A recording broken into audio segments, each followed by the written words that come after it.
Mark. Let's get a little personal, shall we? Tonight's thought that refuses to die is silly shit I did for other people, and why. 9 times out of 10, I can almost assure you it was for the attention of a woman. Whether it be for potential extended companionship or just a roll in the hay on a karaoke Friday night. I can't see myself rolling my eyes, but I can surely feel it.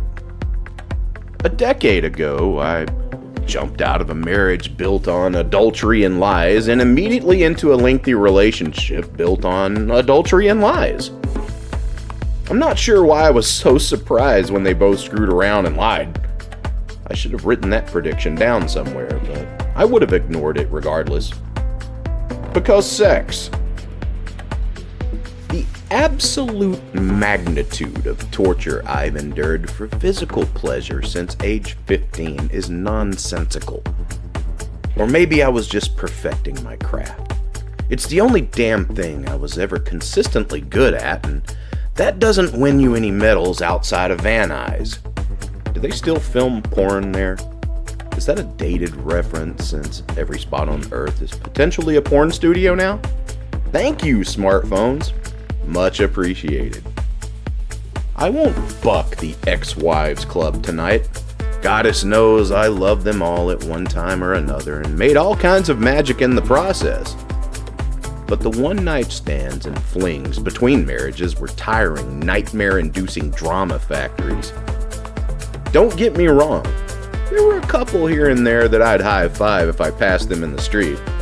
But I can't get over the number of Gen X women running around out there who've never had a legitimate orgasm. I'm not making this up. They may have been, but I'm merely repeating what I was told. To the few I could crack, no pun intended, I swear I thought they'd claw through the mattress and down into the next apartment. What a surprise that would have been for my downstairs neighbor. A climaxing naked chick burrows through their ceiling mid-breakfast. I've never seen that in a horror film or smut. The tough part was convincing the receiver it wasn't some type of witchcraft. Men should be forced to take fuck classes. We're quite pathetic collectively. We spend our adolescence bragging, and then we never bother learning how to use it. To the ones I couldn't win over, in all my infinite wisdom and talent, I felt so horrible for them. They were mostly incredibly sexually active women.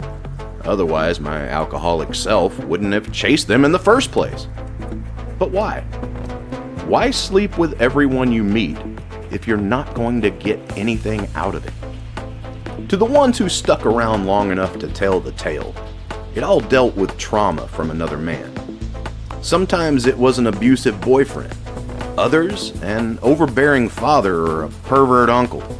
I don't know. Maybe I'd stop beating myself up if I could just convince myself that it was all in the name of science. I get it. I totally do. I was so inebriated one night about 20 years ago that I was raped by a girl I knew. Not a day goes by when I don't dwell on it for a moment, but hey, she got hers. Most guys struggle with finding the magic button, and I inadvertently located hers while she ground me against my will. I grew up in such an over-sexualized generation, whether it be from our music, our movies, or our backseat rendezvous. In hindsight, it was also my downfall. My kryptonite.